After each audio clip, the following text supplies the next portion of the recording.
Hello friends, कैसे हैं आप लोग। उम्मीद है सब बढ़िया होंगे, खुश होंगे। फ्रेंड्स, काफ़ी सारे बच्चे मुझसे बोल रहे थे कि सर हमें अध्याय 6 में प्रॉब्लम आ रही है, 6 में हमको कन्फ्यूज़न हो रहा है, सर एक बार इसको करवा दीजिए। तो अध्याय 6 को आज हम डिस्कस करेंगे कि कैसे हमें इसको पढ़ना है, बिल्कुल बेसिक से। अगर आप ये वीडियो देखते हो सही तरीके से तो आज के बाद आपको कन्फ्यूज़न बिल्कुल भी नहीं रहेगा। बिल्कुल बेसिक से हम समझेंगे, छोटी-छोटी चीज़ों को समझेंगे, बिल्कुल सिंपल लैंग्वेज में, सरल लैंग्वेज में, ताकि आपको कोई भी कन्फ्यूज़न ना रहे। तो चलिए स्टार्ट करते हैं। जैसा कि आप सभी जानते हैं, अध्याय 6 नाम क्या है? रेखाएँ और कोण। तो फ्रेंड्स, सबसे पहली बात होती है कि हमें रेखाएं और कोण का पता होना चाहिए कि रेखाएं क्या होती हैं और कोण क्या होते हैं। इन दोनों को भी समझने से पहले, रेखाएं और कोण को समझने से पहले आपके माइंड में एक चीज और क्लियर होनी चाहिए कि बिंदु, पॉइंट क्या होता है। अगर आप बिंदु को समझ गए ना तो ये रेखाएं और कोण समझने में आपको आसानी होगी। ठीक है, तो सबसे पहले देखते हैं कि बिंदु क्या होता है। बिंदु किसी आकृति की सबसे छोटी इकाई को बिंदु कहते हैं। इसकी लंबाई, चौड़ाई, ऊंचाई नहीं होती। ना तो इसकी लंबाई होती है, ना चौड़ाई होती है, ना ही ऊंचाई होती है। क्या बोला दोस्तों? किसी भी आकृति की सबसे छोटी इकाई को, आप चाहे त्रिभुज बना लीजिए, चतुर्भुज बना लीजिए, रेखा बना लीजिए, तो उसमें क्या होंगे? छोटे छोटे पॉइंटों का इस्तेमाल होगा। तो सबसे छोटा जो पॉइंट होता है, उस पॉइंट को, उस बिंदु को ही हम बिंदु कहते हैं, जिसकी ना कोई आकृति होती है, ना कोई लंबाई होती है, ना कोई चौड़ाई होती है, ना ही कोई ऊंचाई होती है। तो सबसे छोटी इकाई जो होती है उसको हम क्या बोलते हैं? बिंदु। यहाँ पर मैंने बताया भी है, ये बिंदु बना है। अब इस रेखा में भी बिंदु होंगे, है ना। इस अगर आप कोई त्रिभुज बनाएंगे तो इसमें भी बिंदु होंगे, आप कोई चतुर्भुज बनाएंगे तो इसमें भी क्या होंगे? छोटे छोटे बिंदु होंगे। यानी कि छोटी, सबसे छोटी जो इकाई हो सकती है उसी को हम बिंदु बोलते हैं। परिभाषा के रूप में आप याद रखना कि सबसे छोटी इकाई को बिंदु कहते हैं, जिसकी लंबाई, चौड़ाई, ऊंचाई कुछ भी नहीं होती। उम्मीद है आपको बिंदु क्लियर हुआ होगा कि बिंदु किसे कहते हैं। ठीक है, अब हम बात करते हैं फ्रेंड्स रेखा की। रेखा किसे कहते हैं? देखिए, रेखा एक किरण होती है, एक ऐसी लंबाई जिसका ना तो कोई प्रारंभ बिंदु हो, ना ही कोई अंतिम बिंदु हो। देखिए यहाँ पे रेखा का कोई भी प्रारंभ एवं अंतिम बिंदु नहीं होता। जैसे मैंने यहाँ पर बनाया हुआ है एक रेखा को, और इसमें एरो का निशान लगा दिया है। इसका मतलब ये होता है कि ये इधर भी बढ़ रही है और इधर भी बढ़ रही है। इसका कोई फिक्स नहीं है कि ये स्टार्ट कहाँ से हुई है और एंड कहाँ पर होगी। इसे कहते हैं हम रेखा। तो उम्मीद है आपको रेखा समझ में आ गई होगी कि रेखा होती क्या है। ठीक है, अब बात करते हैं दोस्तों हम कोण की, कि कोण क्या होता है। ठीक है ना। देखिए, कोण क्या होता है? दो रेखाओं के बीच झुकाव को कोण कहते हैं। क्या कहते हैं? दो रेखाओं के बीच झुकाव को हम क्या कहते हैं? कोण कहते हैं। देखना यहाँ पे मैंने यहाँ पे एक डायग्राम बनाया है जिसमें दो रेखाएं हैं। देखो, ये एक रेखा है और ये वाली एक रेखा है। इन दोनों के बीच में कितना झुकाव है, उस झुकाव को ही हम क्या कहते हैं? कोण कहते हैं। ठीक, तो आप बता सकते हैं, अगर आपसे कोई पूछे कि कोण क्या होता है, आप कहते हैं ना, दो रेखाओं के बीच में जो झुकाव होता है उसको हम कोण कहते हैं। ठीक है ना। आगे देखिए, कोण युग्म क्या होता है। कोण तो हम समझ गए कि सर दो रेखाओं के बीच जो झुकाव होता है उसको कोण कहते हैं, लेकिन कोण युग्म अगर आपसे कोई पूछे तो क्या कहेंगे?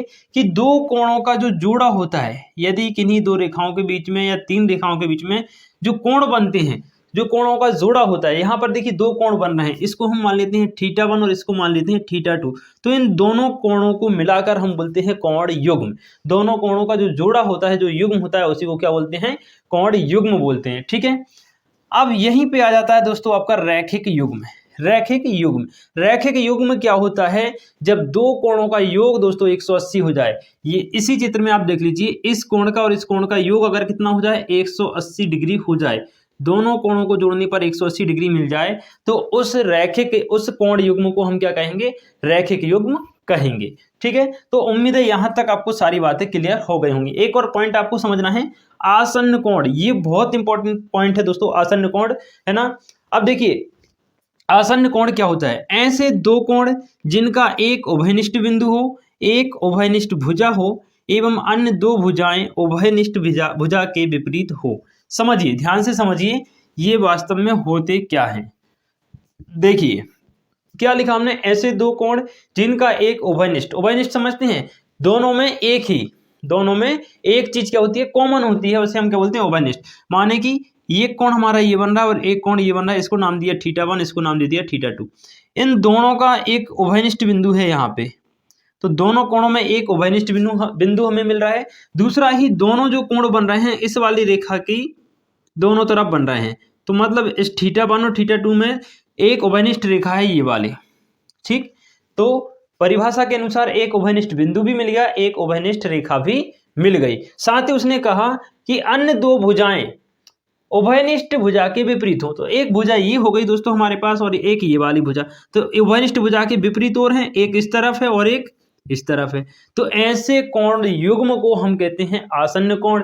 किसको? जिसमें एक उभयनिष्ठ बिंदु हो, एक उभयनिष्ठ भुजा हो और अन्य दो भुजाएं उभयनिष्ठ भुजा के विपरीत और स्थित हो। ठीक है, तो उम्मीद है ये सारी चीज आप समझ गए होंगे। अब देखिए ये पूरा बेसिक था, इसके अलावा भी थोड़ा सा बचा है, उसको हम पढ़ेंगे, फिर हम इसके क्वेश्चन लगाएंगे। अब ये सारी चीजें इंपॉर्टेंट है, ये जितना भी मैंने बताया ये वेरी वेरी इंपॉर्टेंट है। क्यों इंपॉर्टेंट है मैं आपको बता देता हूँ। आपका जो रेखा और कोण चैप्टर है दोस्तों, ये पेपर में आएगा 5 नंबर का। 5 में से आपके दोस्तों 3 नंबर के ऑब्जेक्टिव टाइप क्वेश्चन आएंगे और 2 नंबर का एक छोटा सा क्वेश्चन आएगा। ठीक है, तो ये 3 नंबर के लिए ये सारी चीजें इंपॉर्टेंट हैं। ये 3 नंबर अगर आपको चाहिए तो ये सारी चीजें आपको पता होना चाहिए, इसलिए मैंने सारा बेसिक आपको बता दिया है। ठीक, चलिए आगे बढ़ते हैं। तो आइए दोस्तों कुछ बेसिक पॉइंट और बचे हुए हैं, उनको भी हम कंप्लीट करते हैं, उसके बाद हम क्वेश्चन करेंगे। देखिए आपको समझना है कि न्यून कोण क्या होता है, समकोण क्या होता है, अधिक कोण क्या होता है, ऋजु कोण क्या होता है, प्रतिवर्ती कोण क्या होता है और शीर्षाभिमुख कोण क्या होते हैं। इसके जो मोस्ट इंपॉर्टेंट पॉइंट है, जो मोस्ट इंपॉर्टेंट फैक्ट है, वो मैं आपको बता रहा हूं, जो कि आपको समझना बेहद जरूरी है। न्यून कोण दोस्तों ऐसा होता है, न्यून कोण वह कोण होता है जिसका मान आप सभी जानते हैं 90 डिग्री से कम हो और 0 डिग्री से कैसा हो, ज्यादा हो। चित्र में आप देख रहे हैं दोनों के बीच जो कोण x बनेगा, इसका मान 90 से कम आएगा और 0 से ज्यादा होगा। माने कि न्यून कोण में क्या होता है, x का मान दोस्तों छोटा होता है, कोण का मान छोटा होता है 90 डिग्री से और बड़ा होता है किससे, 0 डिग्री से। ध्यान रखिएगा, ठीक है।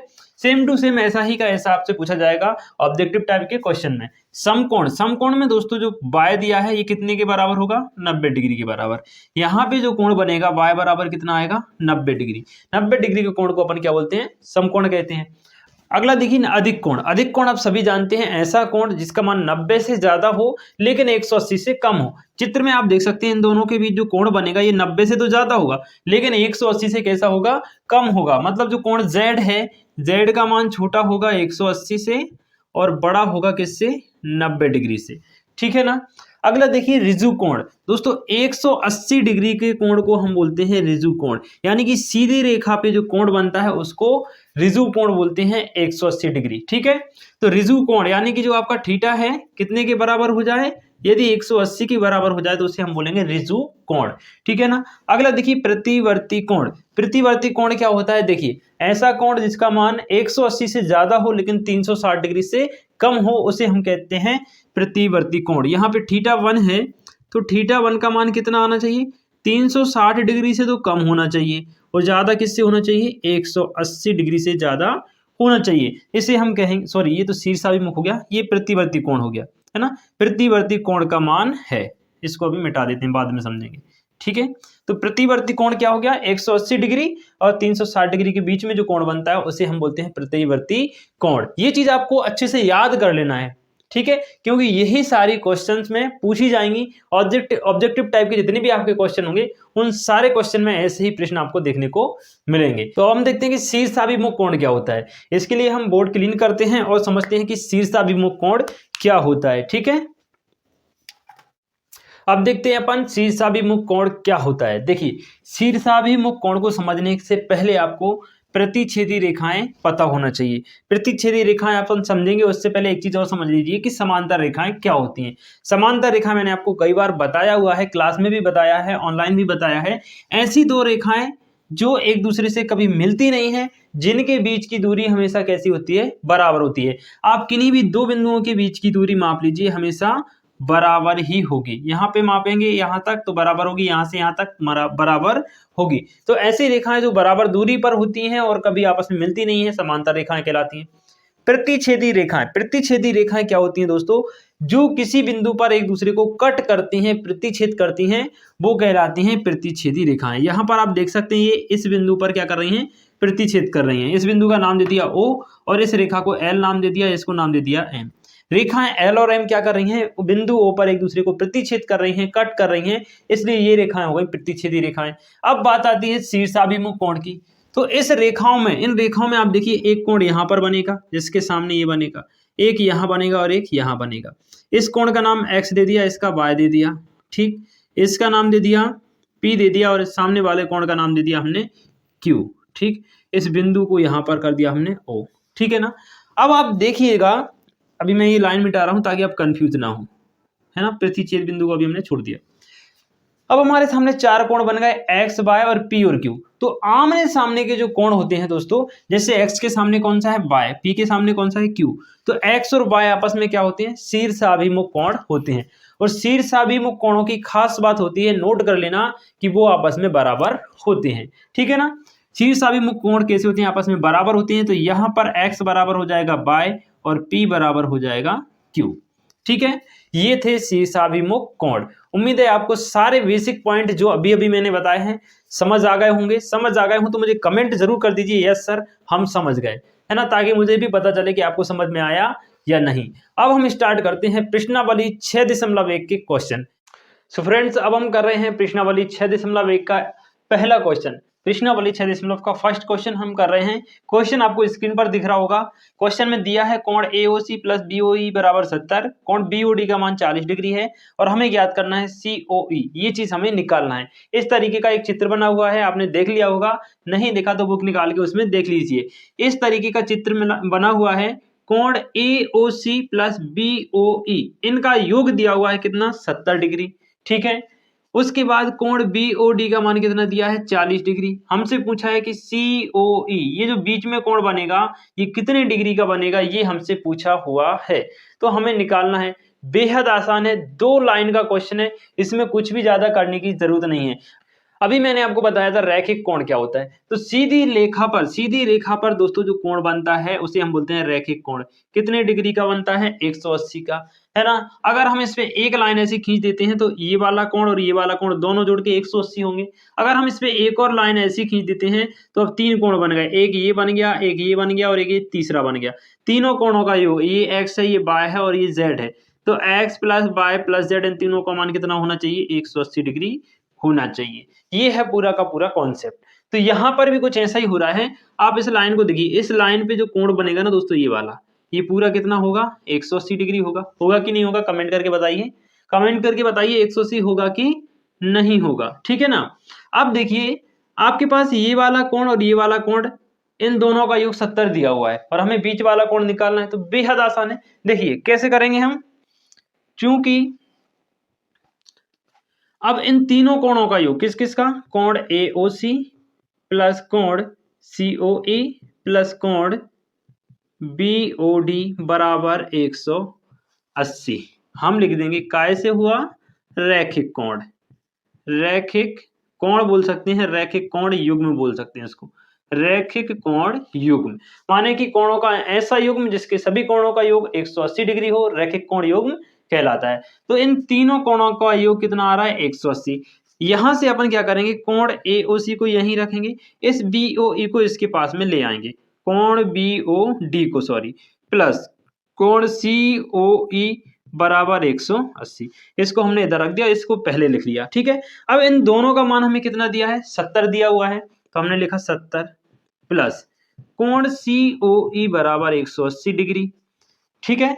यहां से क्या होगा, कोण COE बराबर आ जाएगा 180 डिग्री माइनस का 70, इसको माइनस कर देंगे तो कितना आ जाएगा, 110 डिग्री आपका आंसर आ जाएगा, 110, ठीक है। तो कोण COE कितना आ गया, 110 डिग्री आंसर आ गया। उम्मीद है दोस्तों आपको प्रश्न समझ में आ गया होगा, ठीक है ना।